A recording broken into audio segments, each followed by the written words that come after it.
it's not about the football. It's about uh, the structures that it provides, and these football clubs play such an important role. I'm rambling here, Joe, so forgive me. And I can see you itching to sort of interject and stop this rant.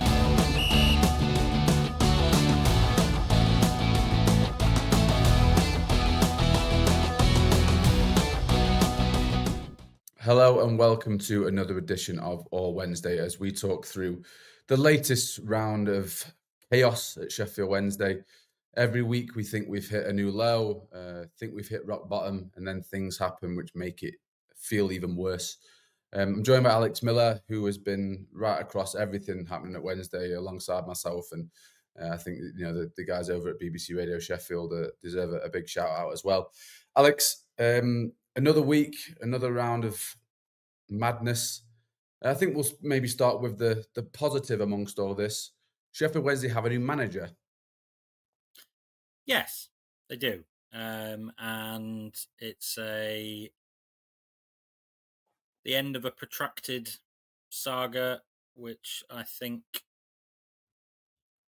probably a bit of an inevitable end. The fact that he's appointed with 9 days to go to the start of the season, not ideal, but by the standards of what is going off around the club at the minute, I think you can look past that and just sort of celebrate the clarity that has been offered in one position of the club, and obviously a very important position in the club. And I'm sure we'll get into it, but Henrik is someone that is popular at Sheffield Wednesday.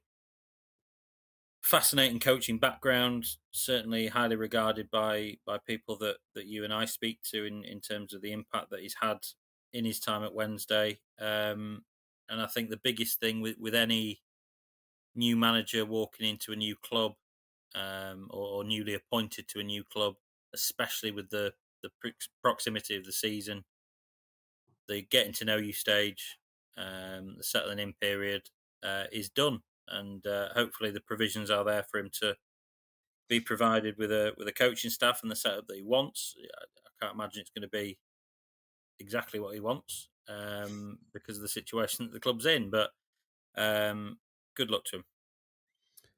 I think he deserves a lot of credit for getting onto this ship. Kind of feels like a new captain of the Titanic after it's hit the iceberg. Um, I think the he had to get his first words as Wednesday manager right. I think. And there was one bit in his statement, this is not verbatim, but basically called on his Viking heritage as a Dane and said that stormy weather's no problem for him. And that's got me right on board straight away. All over that kind of thing. But the appointment has gone down well, and I think the main reason for that is um, I suppose the way that he's bought into the city and how he has been able to sort of, you know, tie himself to this football club despite everything else that's going on. Yeah, I think that was a when before Danny Rill's re-emergence at Middlewood Road, when it became clear that Henrik was the man who was likely to step into the breach, as it were. That was a common theme in the conversations that we were having. That him and his family had embraced Sheffield, embraced the club, and some of the jobs that we understand were an option to him throughout the summer were good jobs. It Mhm. obviously allows him the opportunity to step back into management, which for a man of his experience in the game at the age that he is, you understand being a driving factor for him. But like you say, he's a braver man than me, taking on this job. And I think there is an element of it's a bit of a free hit for him. I think people understand, and hopefully people will remember, as the season goes on, the hand that he's been dealt.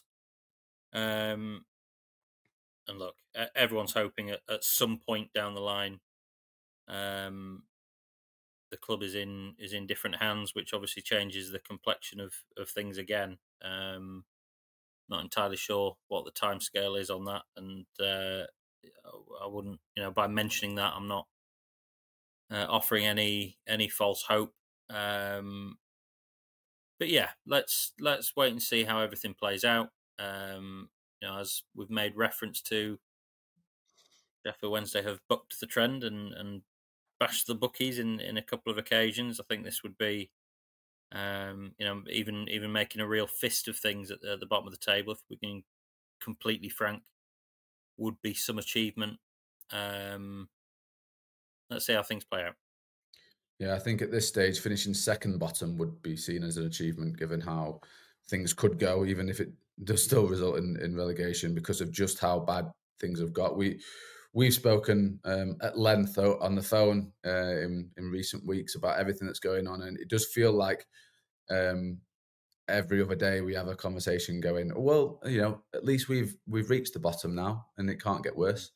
And then it does, and I think the latest round of financial problems, the fact that it's involving so many people is a concern, isn't it? The players, the staff, the non-footballing staff, the fact that the academy scholars have now been lumped into that as well. There's 16-year-old kids there who will have been awaiting their first ever pay packet from their football club, and to have that sort of taken away from them, it just feels cruel. And there is just so much on that side of things that is an ongoing problem for Wednesday, isn't it? Yeah, absolutely. And we should caveat it. We're recording this at, what is it now? 2:10 on payday.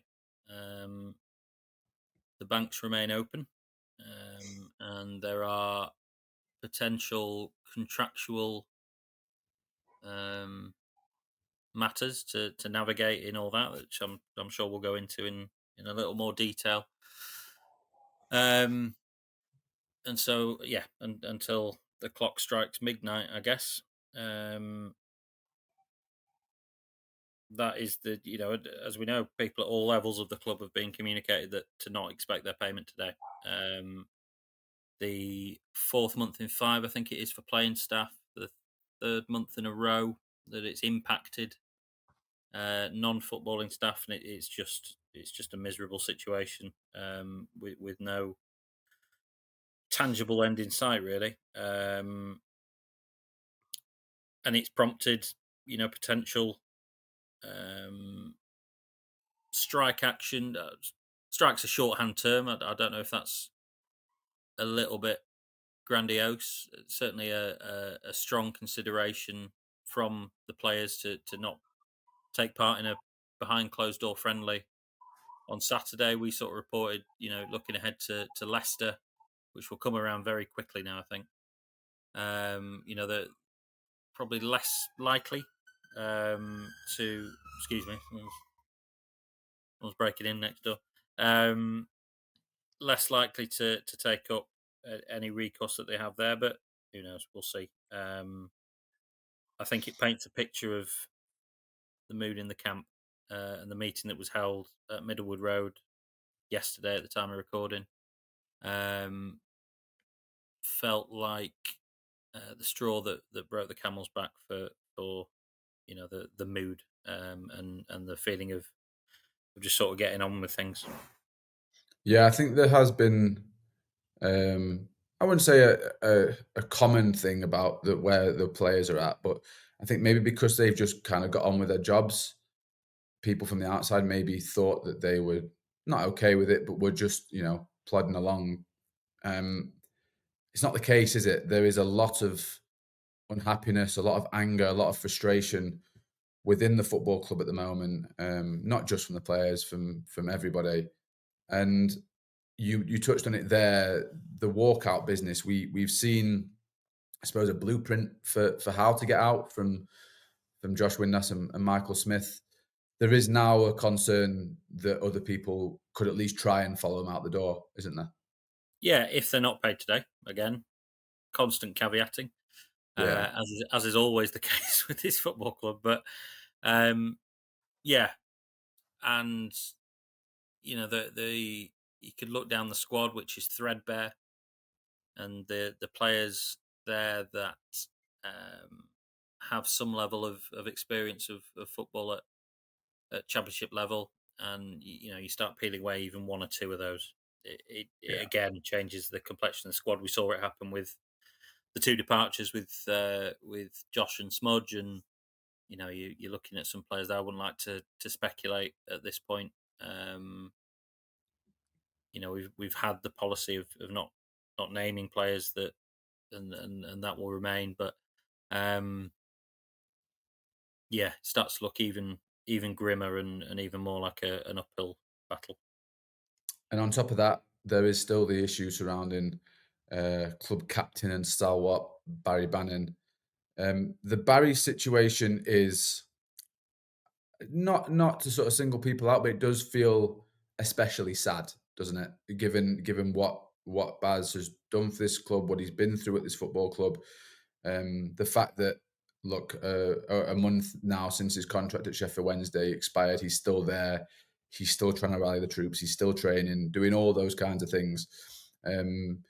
Did a report today that both Middlesbrough and Millwall are interested in possibly taking Barry, but he wants to stay. He wants to be in blue and white next season. And I think that is testament to his respect and love for this football club and its supporters, isn't it? Yeah, and it should be commended because he's certainly a player that you've named a couple of the clubs that would quite like to take him, and you'd think a lot of championship clubs are going to look at someone of his quality and his experience and leadership, and think that might be um, one worth picking up on a free Yeah. transfer for a year or two. Um, I think any departure there, and there's a lot of people, Barry himself, who don't want this to happen. Um, his departure would be a real um, totem moment, I think, in this whole debacle because he is so ingrained in the football club and all the images that we've seen for good and bad over the last going on 11 years now. Um, it's yeah, it would be a real shift in what is already a miserable situation. Let's hope that something can be sorted. I don't know what's going on down the road. Who they're chasing, um, but yeah, let's hope that it can be sorted for Barry as much as anyone because he's spoken every time we've had the chance to speak to him, more or less over the last 2 or 3 years. The questions come around: what's next for you at the end of this contract, and then the next contract, and next contract, and he's continued to contribute in a very big way to Wednesday, and let's hope that the current situation, malaise, debacle, shambles, whatever you want to call it, does not spark the end for Barry Bannan and Sheffield Wednesday. Yeah, I think, like you said, if Barry was to leave in these circumstances, I think obviously for him to leave anyway at this point would be sad. But I think for him to leave when effectively his hand was forced, um, when the club want to keep him and he wants to stay, for them not to be able to do something would just feel just terribly, terribly sad. And I think that is the problem that Sheffield Wednesday fans are dealing with at the moment, isn't it? Is that the mood shifts constantly. Never anything positive, but it's all mixes of anger and disdain and just misery and sadness and all of these things that Wednesday fans are consistently going through at the moment. It's it is football at the end of the day, and people will say it's just a game and all that kind of stuff. But as we've seen firsthand, as we've experienced firsthand, it's a lot more than that to a lot of people. And I think this current state of Sheffield Wednesday will be doing a lot of harm to a lot of people. Oh, it's not just a game. It is um, the great culture of this country. It takes in different socio-economic groups. It serves as an outlet for for everyone, but for certainly for groups of people who historically might feel maligned in some way. Um, and it's a family thing, you know. There was an email sent to Radio Sheffield that struck on a lot of the themes of the conversations that we've all been having with people that for Sheffield Wednesday is not just a football club. It's, you know, it's something that brings families together. It's, you know, generations of sort of passing on an obsession, and it becomes a way of life. You know, we've when we've spoken about the price of season tickets and shirts and all this sort of thing, Sheffield Wednesday and the costs that come with it, it's like a gas or electric bill. You know, it goes up and you have to pay it. It's Yeah. just part of your annual expenditure. And for it to have been dragged down to the depths of despair that we've seen, is an absolute disgrace and a flagrant disregard for an institution that in tandem with another, shall we say, has held a city together in so many ways. Um, Mhm. and the cultural um, and sociological impact of this happening to a football club. But people who aren't interested in football won't understand it. You know, some might because they'll know people that you know, loved ones or what have you that have got the bug. But the whole thing, we've seen Wednesday be. I was going to swear then, rubbish at times, and the fans have still gone to wherever on a Tuesday night and filled the place out and sung their hearts out. It's not about the football. It's Yeah. about 100%. uh, the structures that it provides, and these football clubs play such an important role. I'm rambling here, Joe, so forgive me. And Feel free, ramble away. I can see you itching to sort of interject and stop this rant, but um, I've tried. I've made a real conscious effort throughout this to be sort of dispassionate in the reporting, and I don't even know if dispassionate's the right word, but sort of just play it straight down the line, and these are the facts, and this is what's happening, and it's becoming more and more difficult to do that because there is, you know, even I'm not a born Wednesday. I wouldn't pretend to be. I've no family links to the club. I've got a couple of old mates that are Wednesday fans. I don't live in the city. Um, it's a club that I've grown to love, and look, I'm not I'm not for a you know, I'm saying this to a lifelong and family embedded Sheffield Wednesday fan. Um, but I'm angry and upset, and the people that we have to not have to, that we speak to, you know, as part of our job on a daily basis. Um, it's certainly rubbing off on me, and you know, you fluctuate between sadness and anger and acceptance, but I'm certainly at anger at the minute. Yeah. I think sort of on that note, I've really struggled. I think there's been large parts of this that have been really tough because you do try and be as professional as you can. There's a lot of times where I've heard stuff or I've been, informed of things that sort of touch a nerve immediately, and my gut instinct is to go right. I need to write this, and I have to sort of rein myself in because I need to research it. I need to do all the right sorts of verifications, all the right checks in order to do our jobs properly. But it is increasingly difficult to not write with a bias, write with an anger and write with a passion in stuff that is um, probably not helpful at this point in time because of what we're trying to do and the way we're trying to report it.